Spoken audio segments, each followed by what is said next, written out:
Assalamualaikum warahmatullahi wabarakatuh. Perkenalkan, nama saya Indah Stefani dari Fakultas Kesehatan Masyarakat dengan NIM 23211010118. Di sini saya akan mendeskripsikan tentang Dato Sri Tahir. Dato Sri Tahir merupakan salah satu pengusaha sukses di Indonesia yang juga dikenal sebagai seorang filantropis atau orang yang memiliki sisi kemanusiaan yang tinggi. Beliau adalah salah satu orang yang berhasil secara finansial dan juga sosial. Dengan kekayaan yang mencapai miliaran US dollar hingga membuatnya masuk ke peringkat 9 dalam daftar Forbes 50. Bahkan, Dato Sri Tahir juga masuk ke dalam peringkat 6 orang terkaya di Indonesia. Tentu, proses yang dijalani Dato Tahir bukanlah proses yang main-main. Seperti halnya pengusaha lain, Dato Tahir juga mengalami sepak terjang dunia bisnis yang menjadikannya sosok konglomerat seperti sekarang. Tahir atau kerap disapa sebagai Datuk Tahir memiliki nama asli Ang Chun Min. Beliau lahir pada 26 Maret 1952 di Surabaya. Ia merupakan anak dari pasangan Ang Pun Ing dan Lee Chien Lin. Tahir lahir di lingkungan yang rata-rata warganya tergolong tidak mampu atau menengah ke bawah. Ia dibesarkan oleh ayahnya yang berprofesi sebagai pembuat becak dan ibunya yang membantu dalam proses pengecatan becak tersebut. Meski dalam kondisi yang serba kekurangan, beruntungnya Dato Tahir dapat menamatkan pendidikan menengahnya di SMA Kristen Petra Kalianyar, Surabaya pada tahun 1971 di umurnya yang ke-19 tahun. Orang tuanya bekerja banting tulang agar Tahir dapat sekolah setinggi mungkin. Namun, Tuhan berkehendak lain. Cita-citanya sebagai seorang dokter saat lulus SMA harus kandas dan dikuburnya dalam-dalam. Hal ini karena sang ayah terkena penyakit keras sehingga tidak mampu lagi untuk memenuhi kebutuhan keluarganya. Oleh sebab itu, Dato Tahir muda terpaksa berhenti kuliah dan harus melanjutkan bisnis becak milik ayahnya di Surabaya. Namun, nasib Dato Tahir cukup beruntung. Berkat keuletannya di umurnya yang ke-20 tahun, Dato Tahir berhasil mendapat beasiswa di sekolah bisnis yang berada di Nanyang Technology University, Singapura.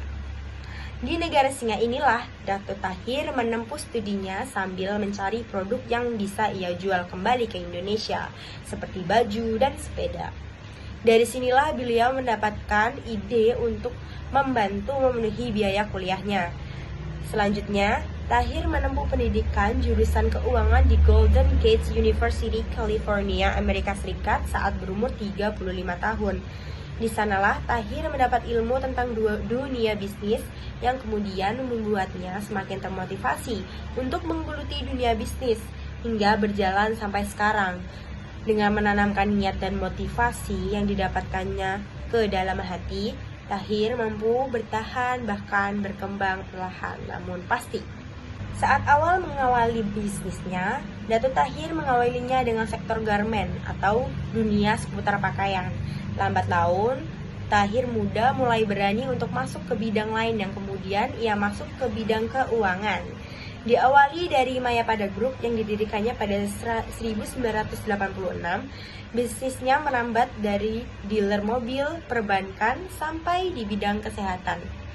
Pada tahun 1980, Bank Mayapada lahir menjadi salah satu bisnis andalannya. Ketika itu, bisnis garmen Mayada tidak lagi tumbuh, justru bisnis banknya lah yang maju pesat. Bank Mayapada yang mampu berkembang lebih cepat daripada yang dibayangkan ini bahkan dapat bertahan di tengah kondisi krisis moneter yang terjadi pada tahun 1998. Ada hal yang menarik mengapa Mayapada Group ini dapat bertahan ketika krisis pada 1998. Hal ini disebabkan karena Bank Mayapada tidak mengambil keuntungan kredit dari